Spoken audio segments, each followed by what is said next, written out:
Loh, Halo, kembali lagi di ruang ngobrol tanpa kaos ruang ngobrol. kita habis nonton Spider-Verse ya? Ya, Across the Eh, Spider-Verse. ya, Across the Across the Spider-Verse. Ya Spider-Verse. sama aja Spider-Verse. Bukan. Ini adalah dunia human spider yang saling bertumbukan. Ya, Katanya Miguel O'Hara gitu. nah ini tuh film kedua dari film pertama itu Into the Into Spider-Verse the Spider-Verse. yang bagus banget juga Bagus filmnya by banget. the way. Hangat juga, hangat. Hangat-hangat juga. Sebelumnya aku harus minta maaf karena aku terutama aku ya, karena aku tuh meremehkan film ini. Eh, Lebih ke ngapain sih harus ada gitu. Bahkan ternyata nggak nonton trailer kita ya. Enggak, Nggak nonton trailer, nggak nonton. Jadi nggak ngerti. Bahkan kita nggak ngerti kalau ini tuh film akan ada sequelnya. Jadi pas endingnya, loh saya nyambung tuh. Kita pikir mungkin kayak semacam superhero Taisen aja, Ya, yang kayak gitu semua hero kumpul jadi gitu. kayak Into the Spider-Verse tapi naik kelas dengan cameo yang lebih banyak. Biasanya kan kayak gitu kan, superhero Taisen kan kayak gitu. Pada kenyataannya iya. Ya, tapi yang di luar dugaan adalah kami sepakat bilang bahwa ini tuh bisa dibilang salah satu film Spider-Man terbaik. Kalau bukan yang terbaik. Iya, sejauh ini iya. Artinya teman-teman, sepanjang durasi film dari awal sampai akhir itu, apa yang kita tahu tentang Spider-Man di media manapun, ya ini dibawainnya itu di sini sama, core-nya sama. Bukan secara fisik ya, Bukan secara fisik, tapi hatinya Spider-Man itu ada di sini semua. Iya, iya, iya. Dan ini yang mewujudkan bukan hanya Miles-nya. Gitu. Dan ini Semuanya bukan tuh cuma Miles. wah, bagus banget lah. Di bioskop tadi aku juga ngobrol sama Daris, bukan hanya Easter egg tapi memang rujukan resmi ke komiknya tuh ada emang. Di awal film tuh ada apa Mas? Dengan izin asosiasi. Oh, approved by Comic Code Authority. Ya, Comic Code. Itu kan khas komik banget. Maksudku kan kita nggak pernah nih lihat kayak gini tolong koreksi kalau salah ya, tapi aku baru pertama kali lihat di awal film tuh approved by Comic Code Authority. Awalnya kan nggak ngerti ya. Tapi kemudian ketika filmnya bergulir ternyata di sini tuh karena materi yang benar-benar dari komik diambilnya itu juga banyak gitu. Jadi, banyak banget panel ya. Panel komik, kejadian-kejadian komik itu untuk comic book movies baru ini kayaknya ya. Baru kayak ini. Nah, makanya itu kan bagus banget ya bagaimana ketika film superhero itu berjuang untuk menjadi bombastis. Ya. Across the Spider-Verse ini berjuang untuk menceritakan Spider-Man seutuhnya, yang lainnya bonus. Ya. Iya. Memang ini tentang dunia Spider-Man yang harus seperti ini. Emang nggak usah mencoba untuk ini Spider-Man baru loh. Ini cara menyampaikan baru segala macam. Enggak. Ini tuh dia berjalan di lintasannya aja yang memang aduh, nontonnya tuh. Sorry ya ngomongnya. No Way Home itu works, tapi kami punya catatan dan semuanya itu minus-minusnya itu kalah sama elemen nostalgia. Ya. Nah, Spider-Verse ini mengambil elemen yang sama tapi tanpa ada catatan. Nggak bisa dicela. Menurut kami. Jadi nggak ada cacat logika, nggak ada ketololan Peter Parker dan lain sebagainya. Yang mana ini tuh aku sangat bersyukur kenapa ini dibawain oleh Sony. Ya.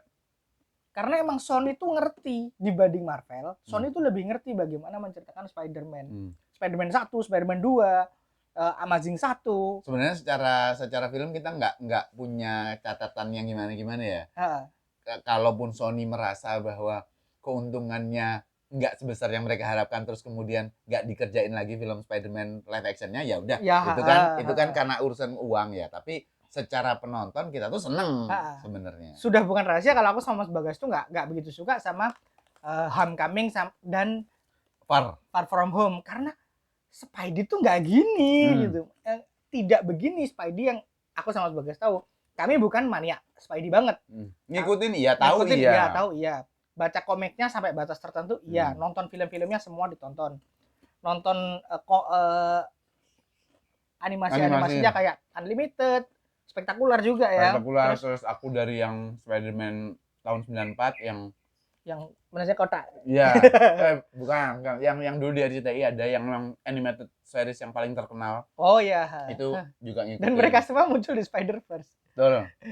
Dan mereka makanya Mas Bagas udah itu. Aku kan juga aku cuma ngeh yang dari komik kan. Iya. Ini siapa? Karena animasinya aku nggak begitu banyak nonton. Yang game PS4 keluar tadi juga gitu. Jadi ini tuh teman-teman, aku sama Dari sepakat bahwa seandainya Multiverse of Madness itu dibuat dengan niat, dengan hati, dengan kesungguhan, itu jadinya sebenarnya bisa kayak gini. Dan ini juga menggabungkan elemen TVA-nya MCU. Nah, emang kampret kok si Sony ini. Dia tahu mana yang gagal dan gimana seharusnya yang bagus. Dan dimasukin di sini. Gila. Nah, pemilihan Mas Bagas itu kan nggak begitu suka Miles ya Mas ya? Aku nggak suka Miles. Aku memang nggak pernah main gamenya. PS5-nya main Miles Morales, tapi aku sama seperti kebanyakan orang yang suka DC itu, Batman itu Bruce Wayne. Dick Grayson pernah jadi Batman. Ya, tapi karakter lain Azazel pernah jadi Azrael itu pernah jadi Batman. Tapi buat kami ya Batman itu ya Bruce Wayne. Nah sama Spider-Man itu ya Peter Parker buatku. Nah, tapi tidak merasa filmnya ganggu banget. Maksudku ini tuh works karena Miles. Miles itu Spidey yang mendapatkan yang tidak kasih sayang lebih. Betul. Sebenarnya Miles itu kan bagi para Spider-Man itu kan orang yang nggak seharusnya jadi Spider-Man, tapi kok jadi Spider-Man, gitu kan. Sementara ada penderitanya dia nggak lebih menderita dari Spider-Man lain. Iya, karena core-nya Spider-Man itu kan penderitaan ya. Sacrifice kan. Harus ada Uncle Ben-nya.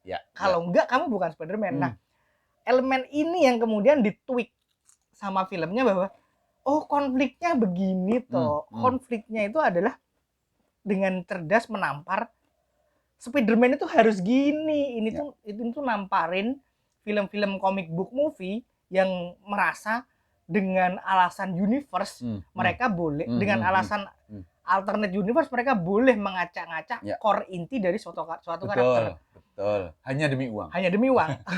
Ini rada-rada idealis. Across the Spider-Verse dengan jeniusnya menampar Spider-Man itu harus gini. Kanonnya itu begini. Itu dia. Tanpa bermaksud spoiler karena memang bukan spoiler.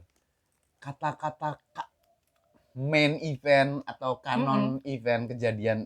Dan itu kan istilah komik ya. Istilah komik kita kenanya dengan kontinuitas misalnya kayak gitu. Karena alternate universe itu kan ada yang kontinuitas utama, ada yang bukan segala macam. Nah, ini tuh benar-benar dirapikan. Yang kanon itu jangan diapa-apain.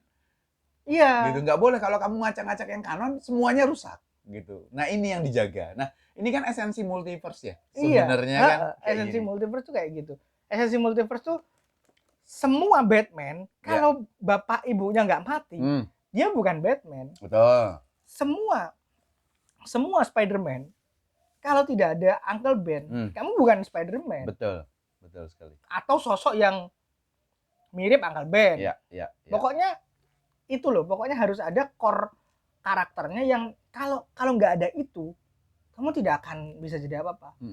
Karena itulah Spider-Man MCU baru works di No Way Home. Iya. Karena ada pengorbanan yang begitu besar yang terjadi kepada Peter si Tom Holland gitu. Yang membuat kita ngerasa kita tuh baru mentahbiskan Tom Holland menjadi Spider-Man. Baru di endingnya No Way Home. Gitu. Sebelum itu tuh kami tidak melihatnya sebagai Spider-Man, kami melihatnya sebagai Iron Boy. Iya, betul, Spider-Boy.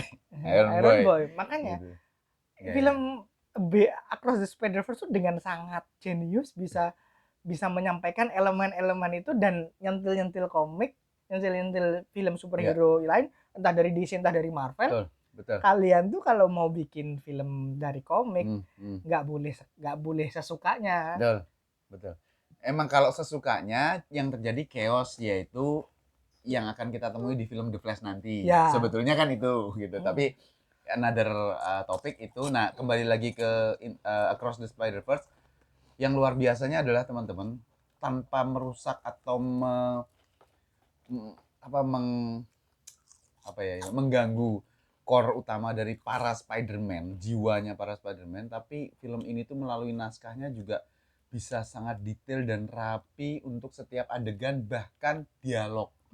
Dialognya gila. Dialognya tuh quotable Gila banget. dialognya tuh, gila banget lah film ini. Sebenarnya Miles nggak terlalu banyak dialog ya sebenarnya. Tapi sekelilingnya dia tuh ngasih masukan ke Miles tuh kata-katanya gila banget sih. Gila banget sih. Gwen. Ya Spider-Gwen, tapi kita nyebutnya Gwen aja ya. Gwen Stacy itu juga selain menjadi karakter apa namanya utama cewek gitu ya, heroinnya emang karakter seperti itu, tapi apa yang terjadi di Gwen itu nggak kayak di film pertama yang tempelan, maksudnya hero tempelan. Hero ini dia punya cerita sendiri, punya hal sendiri, punya kejadian sendiri yang harus dia benahi, dan itu komik, Mas. Dan itu maksudku aku kan baca ya komiknya Spider-Gwen ya gitu di komik. Maksudku tuh kan wow, maksudnya zaman sekarang kita mendapatkan adaptasi yang page to page komik itu kan menyenangkan sekali ya. Betul. Makanya ensemble cast-nya di sini tuh luar biasa banyak, walaupun fokus utamanya kan kemudian ada pada Miles, Miguel, Gwen, terus Peter Parker, B. Parker dan keluarganya Miles. Jadi film ini tuh bener-bener film keluarga sih. Apa ya? Ada temen yang barusan nanya di statusku ya, aman nggak ditonton sama anak-anak? Aman kan? Aman. Terlepas dari itu sudah jelas kualitas animasinya luar biasa. Nah, sebentar Mas, ini tuh aku harus minta maaf sih, karena aku tuh kan orang yang memang bukan meremehkan, aku tuh agak males nonton film animasi. Dia memang 3D. Bukan penonton film animasi 3D ya. Kalau anime gitu malah nggak apa-apa. Iya, emang wibu gitu. Iya. Makanya ketika nonton ini tuh aku seakan ditampar gitu loh. Untungnya kartuni ya. Iya, anjir bagus banget. Setiap dunia, setiap universe itu art style-nya berbeda. Untuk background-nya. Mungkin Daris nggak terlalu notice ya, tapi buat aku yang komikus, ilustrator gitu, artnya gila, bagus banget. Vulture-nya kan gambaran tangan. Iya. Nggak, warnanya cuma warna kertas. Iya, itu kan. Di zaman itu. Itu maksudku untuk orang-orang yang memahami seni ya, apa orang-orang ilustrator itu kan adalah sebuah value-nya begitu. Buatku kan itu cuma sekedar itu pembeda doang. Visual aja. Ya. Tapi visualnya menyenangkan. Beberapa kali aku kan baru belum lama ini beli kacamata ya. Iya. Sekarang berkacamata dia. Lebih tua dari saya. Nggak gitu dong. Beberapa kali tuh aku, Mas Bagas ini berbayang nggak? Betul. Background-nya berbayang teman-teman. Beberapa. Di gedung-gedung di kalau ada karakter ngobrol tuh memang berbayang gitu. Jadi memang aku 2 kali bilang sama dia, bayang Riz, memang bayang gitu. Aku tuh sampai bayang nggak? Iya. Jadi gila visualnya menyenangkan sekali teman-teman, wajib tonton di bioskop. Iya benar. Experience bioskopnya itu gede banget. Dan ini kayaknya emang didesain biar gitu ya. Iya. Didesain biar kalau ditonton di bioskop itu kamu akan dapat full experience. Kita beruntungnya tadi nontonnya biasanya kita nonton di Sleman City Hall ya. Emang bioskop kelas 2.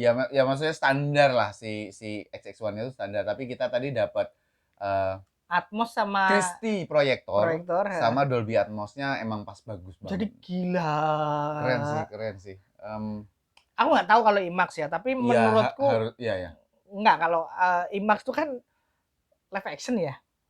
Iya sih, kameranya IMAX tuh live action. Jadi kalau ditonton dengan IMAX apakah enhancing experience kita nggak tahu. Tapi yang jelas kalau ditonton dengan bioskop yang oke, dengan sound yang oke, lagu-lagu apa backsoundnya juga anjir bagus banget. Bagus banget.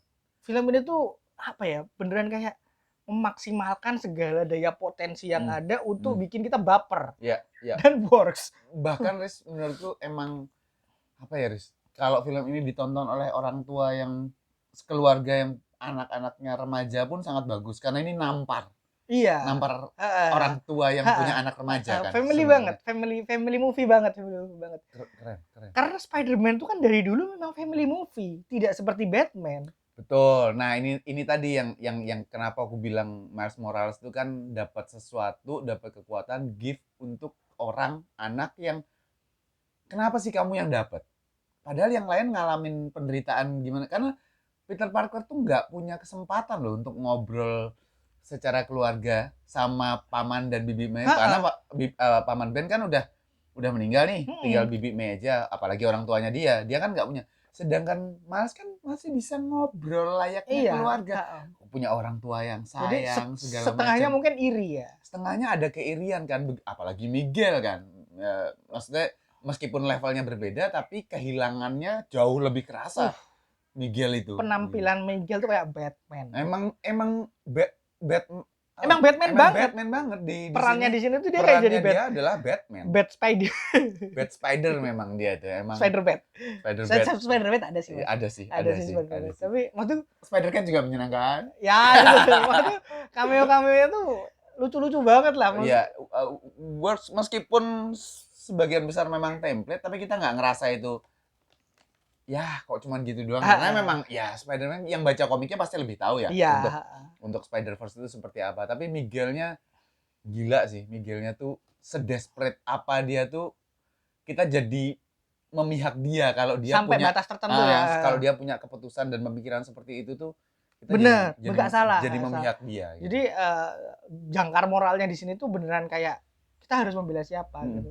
Tapi sekali lagi Spider-Man udah Spider-Man. Nah, Spider-Man itu kan karakter satu-satunya karakter superhero, aku berani jamin ini, di komik Amrik, yang memang selalu dihadapkan atas pilihan yang sama pentingnya. Ya. Iya kan? Pilihannya tuh bukan termasuk menyelamatkan diri sendiri, tapi nyelamatin orang tua, atau nyelamatin temen, nyelamatin gedung yang isinya banyak orang, atau nyelamatin kapal yang isinya banyak orang. Misalnya kayak gitu-gitu yang nggak bisa diambil salah satunya, harus dua-duanya. Nah, Spider-Man itu kan selalu seperti itu. Nggak ada superhero lain yang dibebani penderitaan atau keputusan yang kayak gitu, nggak ada. Kalau Superman bisa nyelamatin semua, yang di gedung gampang nyelamatin, yang di kapal gampang nyelamatin gitu.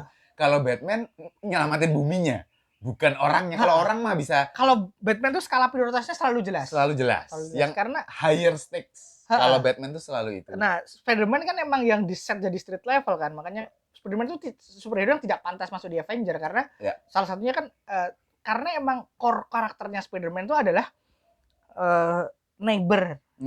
Ya. Karena itulah Spider-Man ketika dia masuk ke Future Foundation, Fantastic Four pantas, karena Fantastic Four tuh juga skalanya skala keluarga. Betul. Ada kehangatan gitu loh. Betul, ada elemen keluarganya.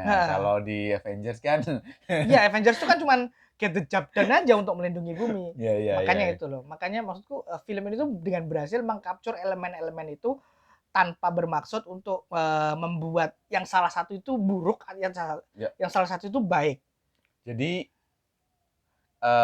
kita di sini sebagai penonton juga diarahkan sebagai Spider-Man. Betul. Mana nih yang benar? Yang benar, yang harus kita memihak yang mana? Kita milih dan setiap orang punya Spider-Man-nya masing-masing.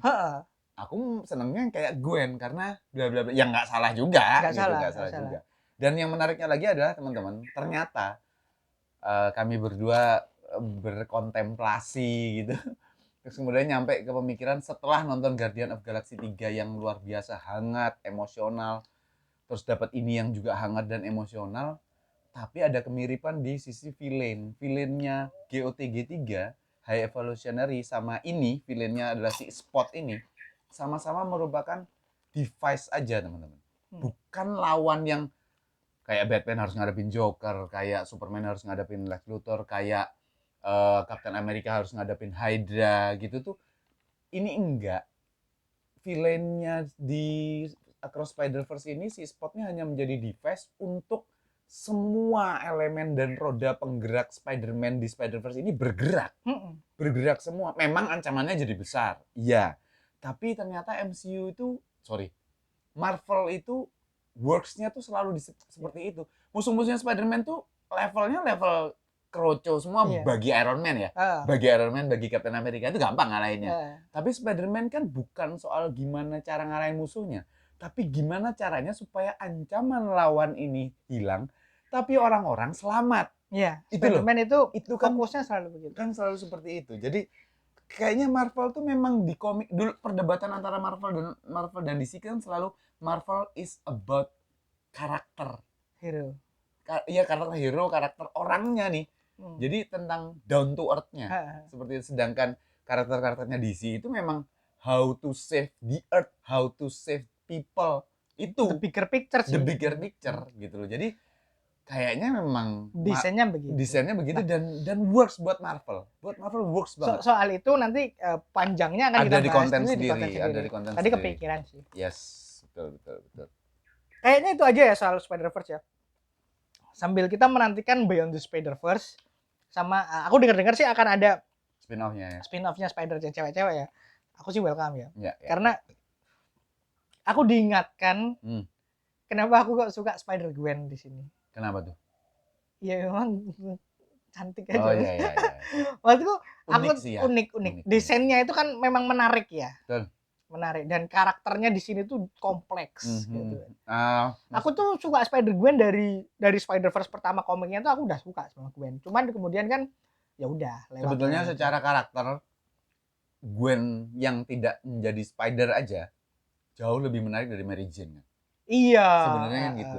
Orang yang apalagi Gwen yang udah ya aku dari dulu tuh memang Gwen over Mary Jane aja. Iya, kalau Mary Jane kan hanya dalam tanda petik, ini mungkin penggemar Mary Jane bisa nggak setuju, tapi nggak apa-apa juga. Boleh marah silahkan. Boleh, tapi logikanya adalah, atau memang kenyataannya adalah Mary Jane itu orang, cewek, cantik, supermodel yang mampu dan mau menerima Peter Parker apa adanya. Ya. Itu kan works-nya kan di situ kan. Sedangkan Gwen itu kan menariknya adalah memang head to head sama Peter Parker secara kemampuan ngomong, akal pikiran, kecerdasan, head to head, sehingga Parker tuh pada saat tidak sama Gwen tuh juga siapa lagi ya yang bisa selevel sama aku. Makanya tuh aku agak terganggu sebenarnya Mas sama Miles dan Gwen itu. Agak terganggu. Karena kok pairingnya kan bukan itu gitu. Tapi ya udahlah, ternyata works juga. Iya, ternyata works. Dan ternyata ini beyond that gitu. Beyond that. Dan adegan terakhir di film ini tuh gila. Bagus banget. Twistnya tuh bukan twist yang kayak ya ampun ini harus dipikirkan ternyata. Twistnya tuh ketebak banget. Twistnya ketebak tapi apa yang ditwist itu loh. Apa yang ditwist itu tuh. Dan cara menyampaikannya itu loh. Itu membuat kita ngerasa astaga. Kita terlalu semangat ya mau ngajak kontennya di kelamaan ini. Aku sebetulnya pengen ngasih ini 10 dari 10. Tapi kan nggak bisa. Kita kan maksudnya jangan 10 lah. 9,5 lah, tetap setengah lah. Ya ini pairingnya sama GOT-G3 lah. Maksudnya setelah nonton GOT-G3 yang seperti itu, nonton ini tuh jadi naik ya. Iya, bagus banget. Semoga The Flash juga bisa memberikan hal yang seperti ini. Tapi kalau ternyata enggak, ya kita juga siap mencaci maki sih sebenarnya. Oke teman-teman, sampai ketemu lagi. Selamat menonton Across the Spider-Verse dan jangan lupa tonton di bioskop ya. Ya, di bioskop, dan silahkan bersenang-senang dengan Easter egg dan komikal hal lainnya. Jangan lupa like, subscribe, komen kalau kalian setuju atau tidak setuju. Buat yang nanti udah nonton juga langsung komen aja filmnya kayak gimana gitu. Thank you. Sampai ketemu. Bye.